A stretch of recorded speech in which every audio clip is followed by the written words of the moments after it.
Bom, vamos lá então, quinta aula, né? Falar hoje aí do Teorema de Noether. Na realidade, cara, eu não tinha feito, né, planejado fazer uma aula sobre o Teorema de Noether.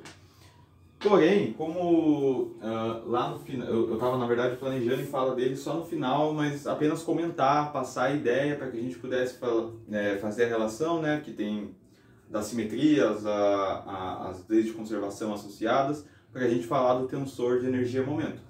Mas eu vou explicar aqui de uma maneira mais simples, né? E a gente vai falar do teorema de Noether associado, né, às simetrias que a gente tem na Lagrangiana. Na realidade, o teorema de Noether é um teorema geral, né? Então, se a gente fosse fazer, na verdade, o certo seria a gente pegar a ação lá da aula passada, né? O nosso S, fazer, né? Tomar o ΔS igual a zero, e para isso, né, a gente sabe, tá associado a esse S aqui, a integral da Lagrangiana, a gente tem que variar a Lagrangiana e tudo mais. Eu vou falar desse teorema hoje de uma maneira um pouco mais simples, tá? Mas eu quero passar a ideia principal dele, tá bom? Sempre que a gente tem, então vamos lá, teorema de Noether. Qual que é a ideia? Se eu tenho invariâncias na Lagrangiana, por exemplo, igual eu falei, vou pegar o caso da Lagrangiana, por exemplo, por translação, eu posso ter invariância por translação temporal, invariância por translação temporal. Eu posso ter invariância por translação espacial e por rotação, tá? Cada uma dessas invariâncias vai estar associado a alguma quantidade conservada na Lagrangiana, certo? No caso, no nosso sistema, né? No caso, aqui, uma invariância na translação temporal. O que significa uma invariância na translação temporal? Significa que se o tempo passa, aquela quantidade não muda, é conservada. Quando a gente tem isso, uma invariância na translação temporal, esse cara está associado à energia. Então, eu vou colocar aqui energia conservada, tá? Energia. Quando a gente tem uma invariância por translação espacial, esse cara está associado à conservação do momento linear. O nosso L, né? Linear. E quando esse cara é invariante por rotação, a gente tem então uma conservação do momento angular. O momento momento angular. Eu falei L para o momento linear, né? Na verdade o momento linear é P, o momento angular é L. Então a gente tem, por translação temporal a gente tem conservação de energia, espacial, conservação do momento linear, e por rotação, conservação do momento angular. E o mais interessante é o seguinte: vamos pegar, por exemplo, certo? Cada uma dessas vai estar associada então a uma quantidade conservada, beleza? E como eu disse, né, eu pretendia falar dele na última aula, então na última aula pelo menos a gente já sabe, eu posso só relembrar esses conceitos, certo? Vamos pegar, por exemplo, então, vamos pegar uma Lagrangiana, certo? Que tem coordenadas QI ponto e T, certo? E vamos ver o que acontece se eu tomar a derivada dessa Lagrangiana em relação ao tempo, tá bom? E depois vamos chegar também no resultado, ou melhor, depois que a gente fizer tudo, vamos considerar o tempo, vamos considerar a Lagrangiana invariante por translação temporal, ou seja, não importa quanto tempo passe, esse cara não vai mudar. Então, no caso, seria só um L de QI e QI ponto, tá? Certo. Se a gente faz isso, bom, vamos lá então. Eu quero pegar a derivada da Lagrangiana em relação ao tempo.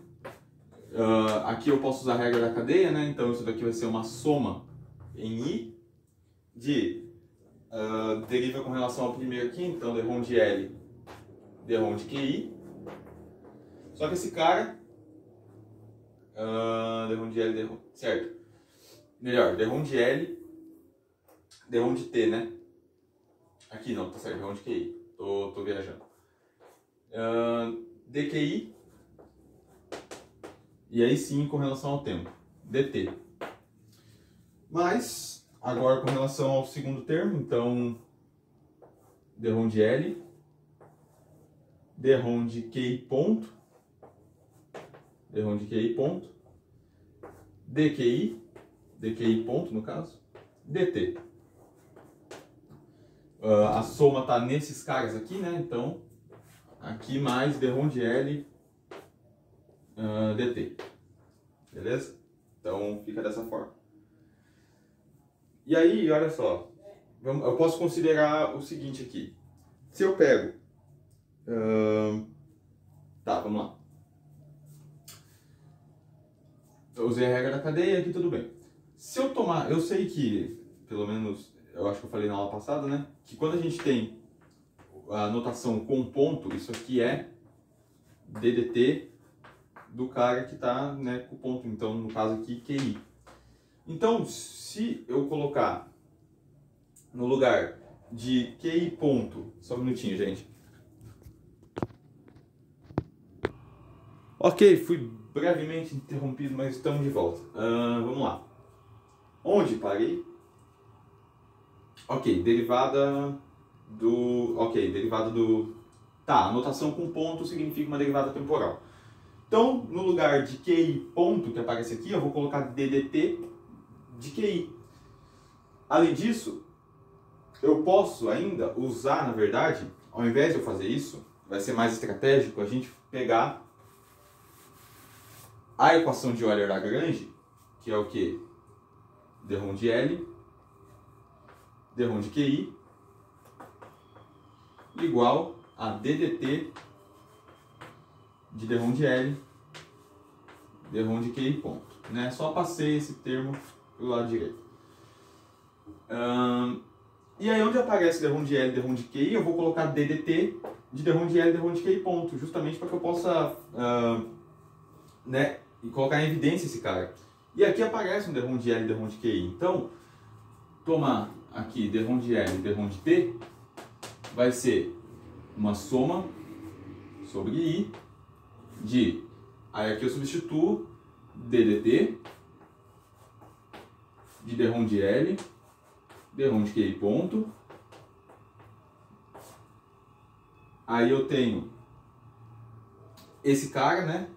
D QI ponto, melhor, DQI DT mais D-ROM de L, D-ROM de QI ponto, né? Ponto, DQI DDT, né, de QI ponto, mais a derivada da Lagrangiana, né? Deixa eu só ver se eu fechei aqui os parênteses, certo? Mais D-ROM de L, D-ROM de T. Aí o que eu vou fazer? Olha só, eu tenho DDT desse cara e eu tenho DDT aqui, né? E eu tenho um DDT aqui também. Se a gente olhar bem, o que é isso daqui? Isso daqui é derivada do primeiro vezes o segundo, mais o primeiro vezes derivada do segundo. Não é isso que está escrito aqui, ó? Se eu colocar esse cara assim, ó. Vamos ver se... Não sei se todo mundo está enxergando isso, eu espero que sim. Então, eu posso escrever esse cara assim, ó. Soma em I de DDT, ó, derivada do primeiro. Aí o segundo eu vou escrever como sendo QI ponto, tá? Que é DDT de QI. Ok. Mais o primeiro vezes derivado do segundo, seria QI 2 pontos, né? Mais del L, del T. Certo? Então eu tenho derivado do primeiro vezes o segundo, mais o primeiro vezes derivado do segundo. Eu posso, então, e o que é isso, né? Isso é regra da cadeia, regra da cadeia não, regra do produto, né? Derivado do primeiro vezes o segundo, mais o primeiro vezes derivado do segundo. Então, regra da cadeia ali. Desculpa, regra do produto, que a gente usa tanta regra da cadeia, né? Que fica automático falar regra da cadeia. Então eu posso fatorar esse DDT aqui, né? Colocar ele em evidência, né? Que ele está presente aqui, aqui e aqui. Então isso aqui fica simplesmente, né? A derivada de L com relação a T fica soma sobre I DDT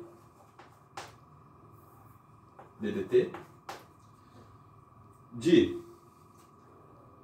Aí aqui eu vou abrir esse termo aqui. Na verdade eu vou abrir o colchete mesmo. Derrom de L, derrom de QI. Derrom de QI, ponto, né? E aí, ou melhor, QI, ponto. Porque se a gente for escrever se a gente for abrir esse cara, né, usando a regra do produto, a gente vai voltar aqui. Ó, derivada do primeiro vezes o segundo, que é o QI ponto, mais primeiro, derrom de L, derrom de QI ponto, derivada do segundo, DDT de QI, somado desse termo aqui, derrom de L, derrom de T. Na verdade, como eu tô, né, eu posso escrever esse cara aqui, ó, como sendo o seguinte: isso aqui é DDT desse termo menos L, né? Que daí eu entro ali com a derivada parcial, derrom de L, derrom de T, tá? Agora, a gente chegou nisso. Se, né, então beleza. Se a lagrangiana não depende do tempo, vamos agora considerar o caso da lagrangiana não dependendo do tempo, então L é um L de QI e QI ponto. Melhor.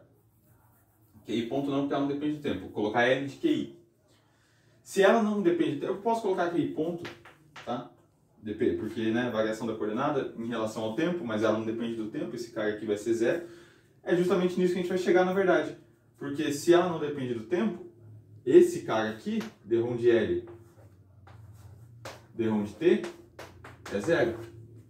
Se esse cara é zero, eu vou trocar o sinal aqui, tá? Só por... Na verdade não, vou deixar assim mesmo. Se esse cara é zero, eu tenho aqui a soma sobre I de derrom de L, derrom de QI ponto, QI ponto, menos L é igual a zero, certo? E para esse cara, então, a gente tem uma invariância por translação temporal, né? Porque pode passar o tempo que for, ó, tomando derivada, isso aqui dá zero, certo?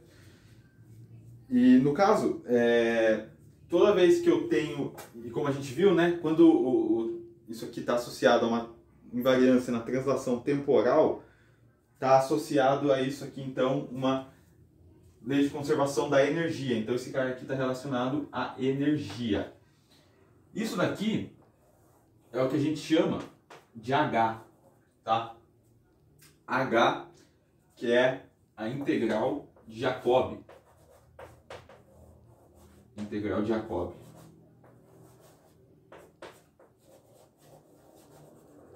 Integral de Jacobi. Tá? E, bom, como eu disse, esse cara aqui está associado à energia. Na verdade, ele é K mais U. Energia cinética mais energia potencial. Quem que é ele? Energia total. É energia total. Tá? Então, ela é conservada e a gente chega nisso por um raciocínio, na verdade, extremamente... Né, pelo raciocínio só da mecânica lagrangiana, né, a gente só tomou a gente fez a regra da cadeia aqui, usando a equação de Euler-Lagrange, substituímos ali e a gente chega naturalmente, se esse cara não depende do tempo, naturalmente há uma lei de conservação associada a esse cara, né? Se esse cara não dependesse, por exemplo, de uma translação espacial, ou seja, se eu faço uma translação de QI para QI' e tomando a derivada lagrangiana esse cara de zero, então a gente tem uma conservação do momento linear. O mesmo vale para a rotação, tá? Quando a gente faz essas transformações, tá bom? Agora, eu vou colocar aqui, só para a gente terminar a aula, duas coisas podem acontecer quando a gente chega nesse resultado. Uma delas, então eu vou colocar aqui, ó, duas coisas podem acontecer, então vou colocar aqui a primeira e aqui embaixo a segunda, tá? Primeira coisa que pode acontecer, H ou melhor, como que eu escrevi isso daqui em palavras, ou eu não escrevi em palavras, eu escrevi em termos... Ah tá, eu escrevi na verdade H é diferente da energia, mas é constante de movimento.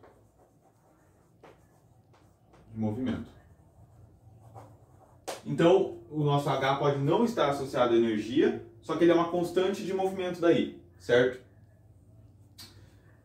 E o outro caso, na verdade, é o inverso, né? O H é igual à energia, mas não é constante de movimento. Maior parte dos casos é essa segunda aqui, tá? Que ocorre. H está associado à energia, né? E não é constante de movimento, tá? Então, só passando a ideia do teorema de Noether, que é basicamente isso, simetrias e leis de conservação. Se eu tenho, a gente vai falar da simetria mais na última aula, né? Para falar do tensor de energia momento e tudo mais. A gente vai ver com clareza essas simetrias, né? Então a gente vai usar o teorema de Noether para um caso bem particular, bem específico, que é o tensor de energia momento. Aqui eu tratei mais das leis de conservação, certo? E, bom, então é isso. M.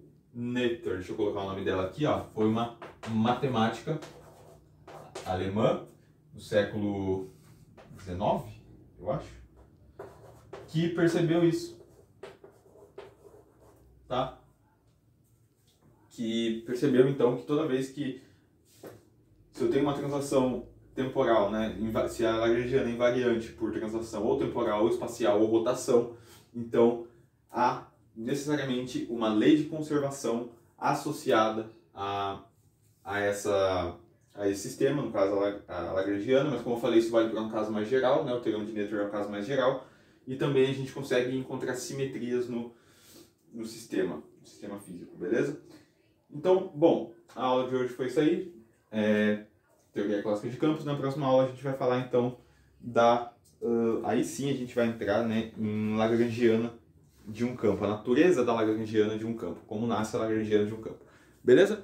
Então é isso aí, valeu, falou e